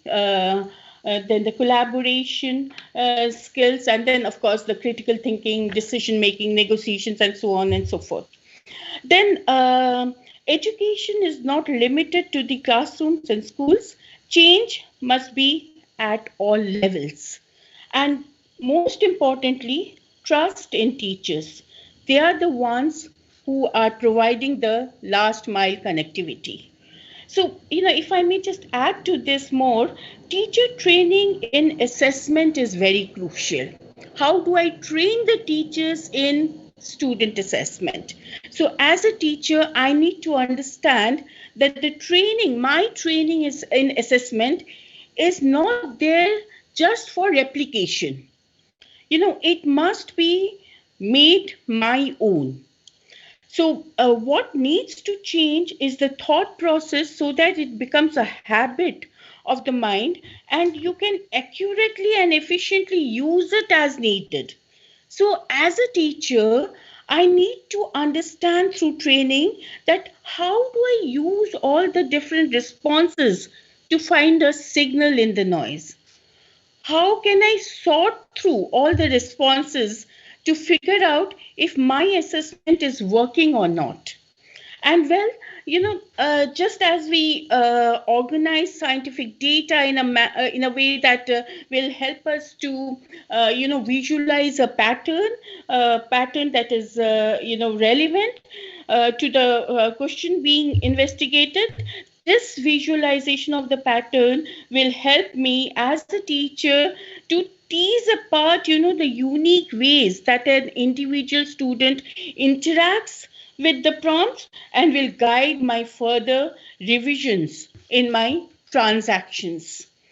And that's why we have, I think Anita ji mentioned about Parak, and that is exactly why we have in NEP 2020 Parak, that is the performance assessment, review and analysis of knowledge for holistic development. Another thing in this teacher training, while at it, I would like to say that we also have, it was mentioned again by Anita ji, is the Diksha. Now, Diksha is it's a web-based platform and for the teacher training, and it's a web 2.0. So how is it different? So in this Web 2.0, in the sense that it emphasizes on user-generated content, ease of use, we have a taxonomy given, and participatory culture and interoperability for the end users. So, this Diksha is very, very important from the teacher training point of view and how it is made. So, what I would like to say out here is changes in education are slow and the world is in a hurry. We cannot afford to be left, stranded with the perhaps, outdated assessment system in a global classroom. So we need to have assessment system that is in, par with the changing scenarios that is happening in the world. Yeah, thank you. Thank you. Thank you very much indeed. I want to come to Stefan. And Stefan, I wonder if in your work on innovation, looking across the OECD, that if you have some lessons in kind of how we enact these changes, because this is if you like, one huge innovation, umbrella innovation, and also within that, if you can mention, how do we measure what the teachers are doing as we are moving into this new world? One of the things that comes to my mind, if we're measuring the students in a particular way, teachers should be measured in a very similar way. Otherwise, there's a kind of loss of understanding. But perhaps you can expand on some of that for me. Yes, thank you so much, Gavin, and everyone for this great discussion. So I think one thing I would like to start with is really what I find super impressive with this new policy is actually the alignment. We're always talking that not everything is aligned. We're just changing bits of the reform. And here we have shift towards competency-based education, but with changes in assessment tools for teachers, teacher training provided, changes in the exams, other types of scaffolding tools provided to teachers. And I think that's something really impressive. And actually, that's really what we are advocating, for a successful innovation method, And we've been working actually with India. We had some project on how to foster creativity and critical thinking and how to assess it, working with schools in India and on that. And actually, that's exactly what we were trying to do, and promoting, and it worked very well. Now, the role of the teachers is very essential, and I think that one of the very important aspects that Secretary Anita said was actually how the teachers would become creative designers of the lessons as well, So I think the tool of the progress card, which we use, is a very important one. It's a bit like a rubric. It clarifies what the objectives are for the teachers. It clarifies them for the students as well. And so it's a very important one. But one difficulty is that it may become too generic. And so one of the things the teachers have to learn as well is how they design their own rubrics, their own criteria, and how they have the tasks that match, those assessment as well. And that's really a journey, in fact, because it takes time before you know exactly what you're talking about, that you have clarity on the objectives, and that you can actually shift toward designing the appropriate task to get in that direction. I think the good thing in India is that with Agastya, with all the experience on experiential learning, hands-on, we've been working with learning leagues, strong on inquiry-based learning, ICT integrated. Pratam and Rukmini, I know that they had great project on vocation. So there is so much already there, that the system can really build on, and that's a very important aspect. But as we said, Gavin, I think that in fact the reform is also the professional development, and so that's one of the ways to think about it. Usually we think about innovation as, well, teachers need training so that they can implement the innovation. Well, that's true, but the innovation is also the training in some way, so it's really what creates the opportunities for teachers to learn, step back, talk with their colleagues, adapt what they're doing, and actually that's what creates the small level of incompetence that will trigger the learning if all goes well. So, and for that, they need to be supported. So there is indeed, you mentioned the question of the evaluation of the teachers, what we found is that we always have to provide them with some new tools and actually make sure that there is a continuous process of learning for them as well, So I think that's really how the evaluation of the teachers have to be thought through as well when you do this kind of reform. The last point perhaps is on technology. We've mentioned it, that the shift towards competency-based implies a lot of new work for teachers, and actually technology is very much of a help for that, it's how you can make them save time, make their work more efficiently, that they can actually focus on the relational aspects of training, and they can actually follow much more different aspects of teachers' learning. And so that's really an important aspect. I think it was interesting to hear, about this new platform, Diksha that was just mentioned, the National Digital Education Architecture that the Secretary has mentioned as well. And one element that should be part of it, the monitoring and the tracking of all the reform was mentioned. And I think that's going to be one of the very important dimensions, because that as well has to be aligned indeed with the objectives of the reform. Thank you, Stefan. That's brilliant and really helpful. I think Ravindranath, have you got a couple of things to add about the teacher development and teacher assessment? Yeah, we have been doing at Agastya, the teacher training program, which supports the knowledge construction and trains the teacher in helping students construct the knowledge at their end. So that's an important thing wherein we try to bring in assessment as part of the learning itself. Because when the whole thing is a hands-on experience, an experiential learning, when the students are put into the role of constructing knowledge, they try to reason out, they logically think about how the whole learning happens. And that's exactly where the teacher becomes a facilitator and helps the students in learning that particular aspect of it. As our secretary was talking about the reduction in the conceptual load, the cognitive load, here it is more on construction knowledge rather than just the concept learning itself. And that's the place where I say that the assessment is part of the learning itself in the constructivist approach, wherein we are training. I certainly agree with the people who have spoken about how the teachers have to be trained in not only in assessment, but also in the pedagogical part of it, because learning takes the center and it's a child-centric one. And that's where we have been able to do it. And when we assess how the teachers have progressed in the 4 days or 5 days of training, We try to see how teacher is able to evaluate or assess some of these outcomes which have been put into the constructivist approach of learning. That's exactly where I would like to say that. That's brilliant. Thank you. And Jim, if you are still there, I just wanted to come back to you just on this business of teacher development. Yeah. Are you there, Jim? Yep. That's right. Something funny happened with your screen there. But what I was wondering, we often treat teachers as one group. Yep. And just that notion of there are other ways of looking at this, and actually making sure that we provide teachers with the support that they need. I love the suggestion that we're working with a progress card rather than a report card. I hope for teachers as well as students.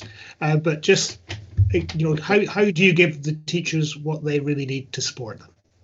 Well, I don't know if people know, but I have been a head teacher of 2 secondary schools, and you do get as many different attitudes to learning, professional development across your teaching workforce as you get different ways of learning for the children. So we used a very simple mechanism where on a 2-dimensional grid, we looked at how able people were to change. So bottom left-hand corner, not able to change, top left-hand corner, very able, and how willing they were to change. So top right-hand corner, able and willing, bottom left-hand corner, not willing and not able. And I used to plot my teachers on that continuum and try to get conversations going between, someone was further to the right and up than that teacher, let's get them together and then they can learn from each other. But just to treat all teachers as one amorphous mass is a huge mistake. So there's got to be some sort of analysis about where teachers are. And I know it's one of the questions coming in from outside the group was, urban and rural teachers do give a different diet to their children. And so, there's one divide. So we have to be really intelligent about how we actually treat the teachers and get them to change. A trick is to choose teachers to be in the first cohort of change, and then they become the change agents within the school. And you do not choose the teachers who are on the moral high ground, the really willing and able ones, because they're already there. You've got to come down a little bit and choose teachers who really they're already talking to the teachers on the top of the hill, but the other teachers will respect them and follow them. So there is a little bit of science about how you actually move forward. That's brilliant. And Thierry, do you have any final thoughts? Because we're coming close to the end here, but a final thoughts on how things are in France and how it relates, and actually how we can all work together. Yes, I was talking about sharing just before, and I think that's key point, because I think we have a lot of concerns or issues in common. When I was listening to Indrani about the assessment of empathy or collaboration, or such very difficult skills to catch, from an assessment point of view, in a standardized way, and also for the teachers.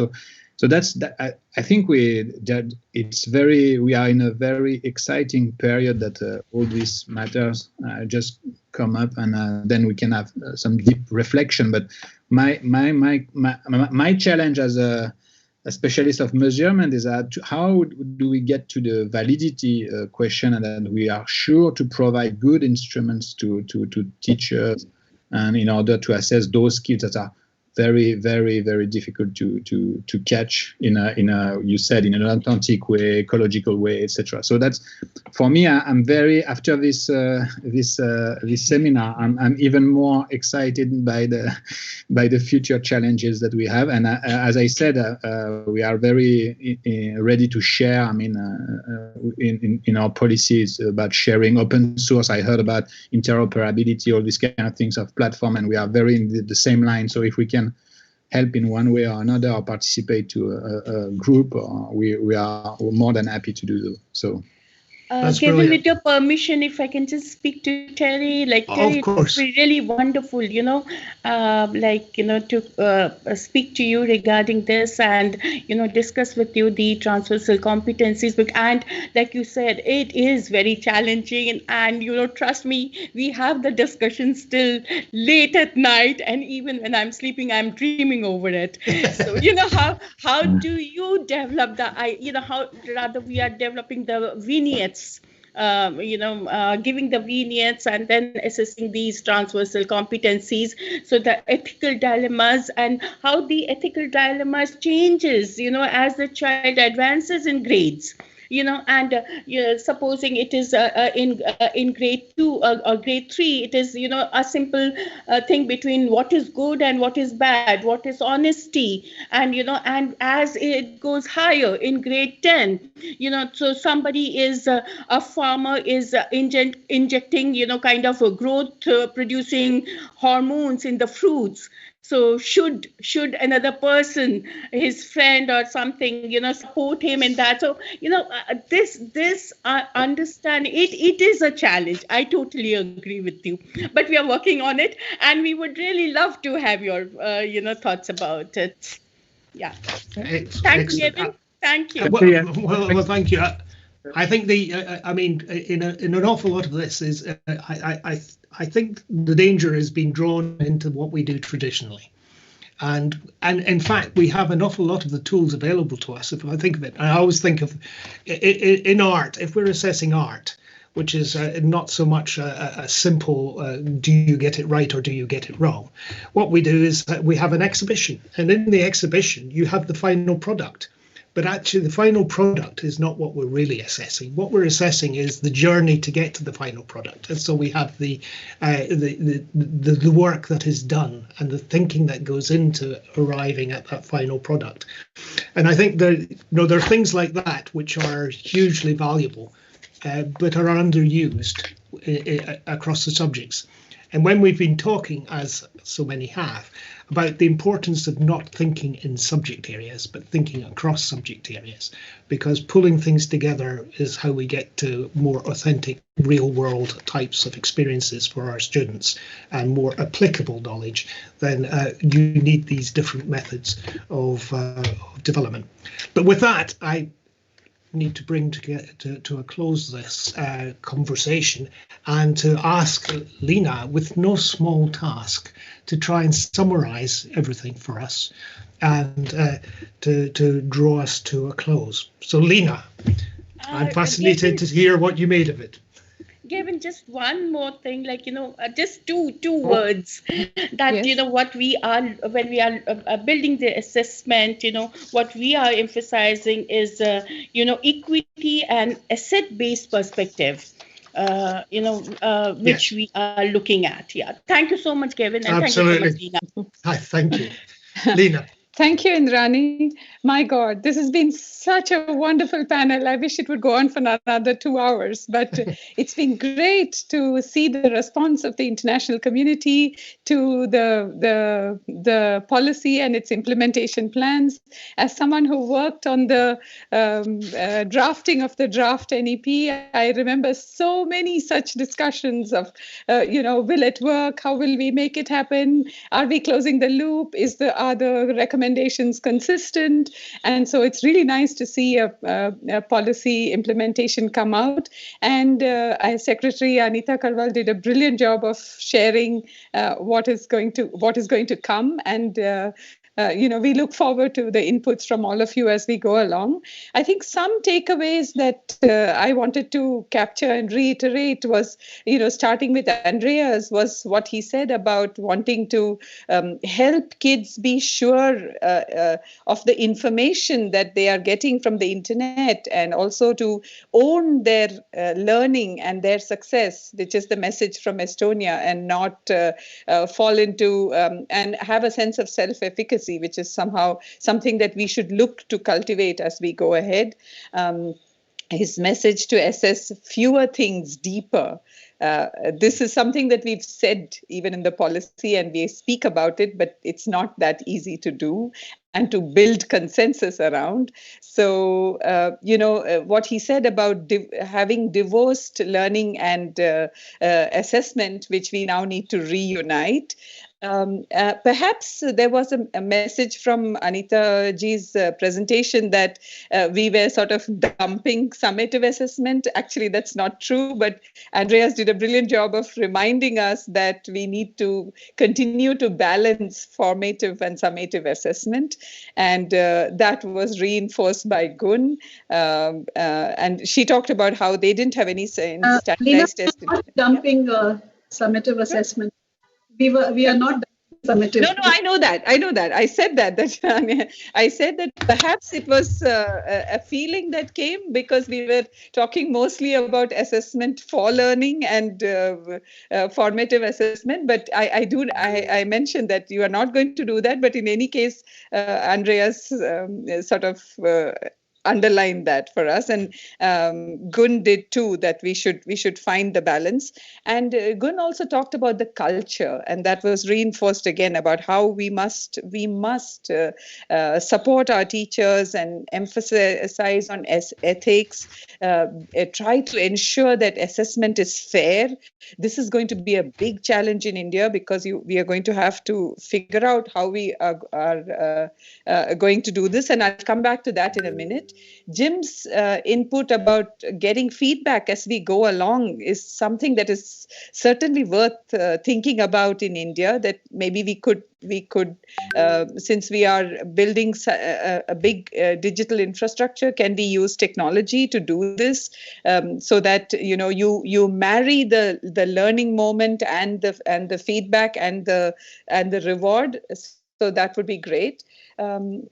And then, of course, Anita ji sort of reinforced the fact that she found the autonomy to teachers in Finland absolutely empowering, and that's what she would like to do going ahead in India. And we have over 9 million teachers. I had got the number wrong last time, Gavin. We've got 9.4 million as of 2018. So, it's a huge number to give autonomy to. Some kind of planning will have to be done. And Thierry's idea of building assessment tools along with the pedagogy, planning the assessment at the time of the pedagogy is the right way to go. And we will have a national curricular framework for school education and for teacher education. So perhaps even training the teachers for the particular, curriculum and pedagogy will have to be put together.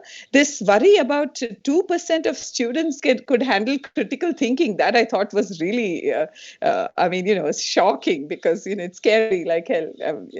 I will run out of time, so I'm going to move a bit faster.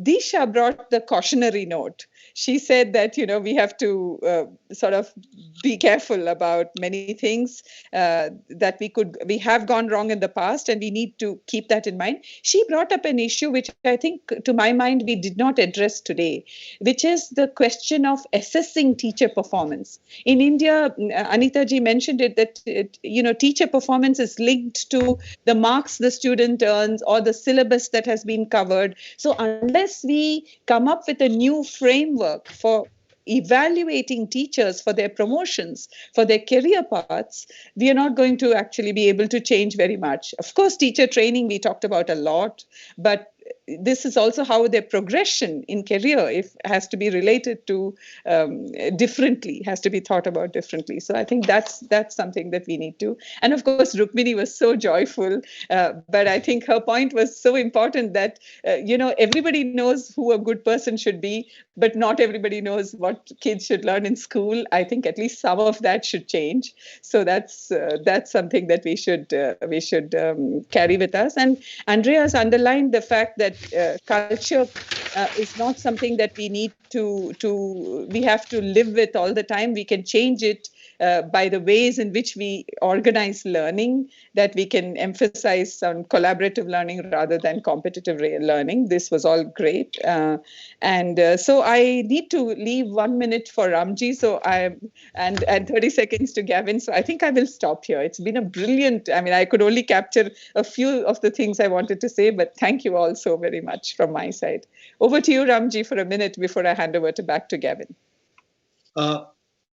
Nothing much for me to say except that it's been a real honor. I didn't know personally what to expect, but the talks, the perspectives, the presentations were superb.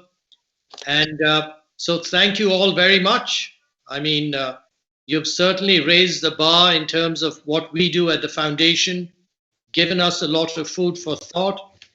But as Gavin said, more important, it's not just something for Agastya or for India.